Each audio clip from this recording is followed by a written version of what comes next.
All right, so welcome to episode 0.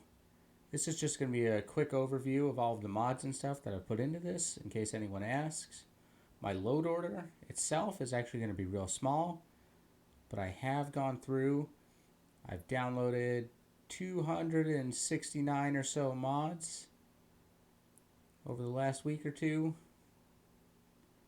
Just kind of slapped them in there, got all those running, in addition to one or two fixes that I already had on my hard drive.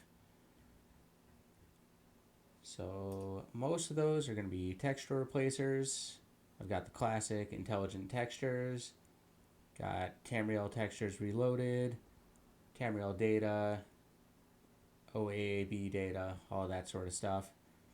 I did also make my own little mod. I took some meshes from the Weapons Expansion Project by Ann Roja, uploaded to the Nexus. It says all weapons can be used in your mods. So I did that. Anything unique on Bloodmoon, I gave its own unique weapon mesh. I also took the Stormlord Armor Morrowind Edition, which was a port of a Skyrim mod. The Skyrim mod gives full permissions to use. I may have slapped that on a special quest NPC. I also used this Fang of Hycantamet replacer. Made myself a quick mod to change the bound dagger into that. So as far as our actual load order goes, our mod list, you got your classic, Game of the Year edition, Morrowind Tribunal Bloodmoon. We've got Tamriel data, Obe data, and then Solstheim Tomb of the Snow Prince. I also threw on White Wolf of Lochen Mountain. We're not going to go there off the bat, but I figure once I beat this, if I still feel like it, that adds some high level content that I can take on. After that, I've got Trophy Taker, which is a mod that lets me take skulls and stuff. Best of both bodies. Gives me better bodies and Robert's bodies. Makam's Khajiit, improved Argonians, better clothes, better armor fix. And then I have a few different mods that change unique items. So if I could find one, I used that. If not, I slapped in a new model from one of the mods I downloaded. So we have the Bloodskull Blade, makes it look like it does in Skyrim. Haunted Barrows, makes all the tombs sound creepy. Better ships. Abbot Boats. Abbot Boats patch to work with Tomb of the Snow Prince. Forcible travel for Tomb of the Snow Prince. The Midnight Oil, it allows you to turn lights on and off. Better Skulls, makes all the skulls look cool. UFR, this is a unique finery replacer. So all the rings, amulets, clothes, all that sort of stuff has its own unique mesh. Ownership indicator, so crosshair turns red if I'm looking at an object owned by someone else. Kinda cheaty, but really all it's doing is saving me from quick saving and quick loading a million times. Dark Brotherhood never attacks. That one's going to be big. I'm doing the Bloodmoon expansion. I want no Tribunal content, but I need it enabled for everything else.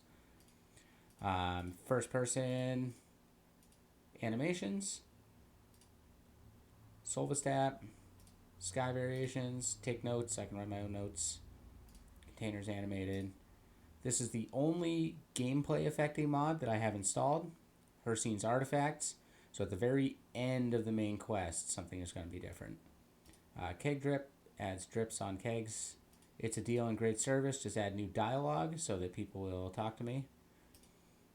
It doesn't change anything gameplay. It's just different voice things that they say at me. Glow in the Dark, Ravenrock Interiors, Maris's Uniques, and then these are the two mods I made out of those files off of the Nexus. Then when we go to actually play, boots itself right up. Very appropriate thematic background there. Loads, and then it loads in all of my graphics extender and script extender mods. Just wait for it. any minute now. So in that menu, I've got Abbot's Vanity. What that does is it shows equipped rings and amulets. Accidental theft protection. I enabled all of the containers, books, stuff like that. But basically I have to be sneaking to steal stuff. Again, it just saves me from spamming the quick save and quick load. Argonian Anatomy makes the Argonians look different. Aura is a sound-based overhaul. Buoyancy allows me to swim. I can sink or rise. And then levitation controls for all of the 0 times I'll be levitating here. Better quest list allows me to highlight quests. Book pickups, I can pick up books without reading them. Bookworm just shows me which ones I've read. Sound overhaul. Continue lets me hit the continue button to start my game. Cover yourself changes how people react to nudity. Basically, if I'm not wearing pants, I count as if I'm nude. It's technically a gameplay change, but elemental effects means that if you are affected by shock, poison, sun damage, frost, any of that sort of stuff, you just get a little effect on you. I disabled this disfigured effect, which actually changes things. Glow in the dark, which allows windows to react to outside sunlight. Graphic herbalism, when I pick things, they actually disappear from the world. Heat haze, when it's hot, there's a haze. This one here, I want to disable that. But basically, while I'm wearing robes, my bracers will be disabled. That'll just keep them from clipping through. HUD hider, that's just to let me take screenshots. Weapon charge, I can check that without opening my inventory. It's a deal, just adds voice lines.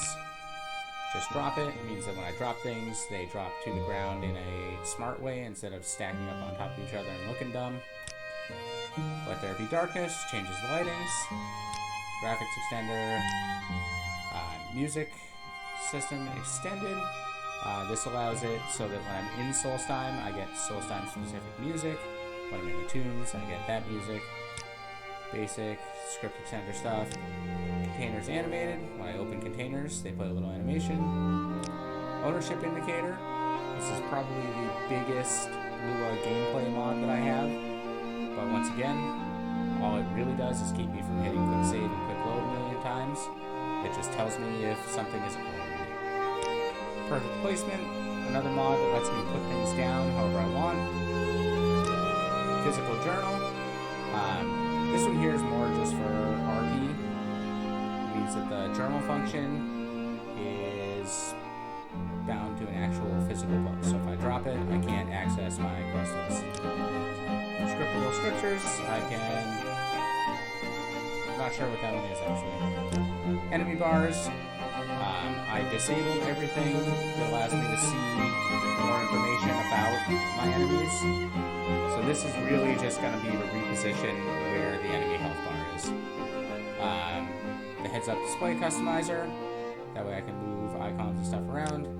Inventory decorator, it just shows icons a little better, makes it a little easier to sort through. Smarter strike sounds, keeps the sound from being as annoying when enchantments fail. Midnight oil, lets me turn lights on and off. Total lights and darkness lights. This lets me change how lights work in the game. Basically, I'm keeping all of the stats based off the normal vanilla game.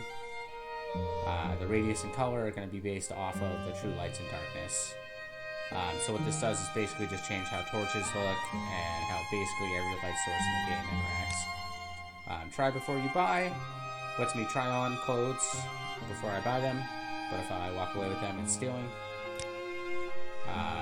UI expansion, this lets me search for things. Again, like 45% of the Morrowind experience is clicking through menus. I want to trim that down to like 40%. For you, really. Vapor Mist is an atmospheric mod that adds clouds. And weapon sheathing will show models of weapons on my character. So that's what I've got going on. If you have any specific questions about anything I'm using, I can tell you exactly what mods I'm using. If anyone wants to know how to get a certain texture or anything, I can show you where I got that from. But yeah, that's it. So let's hop right in.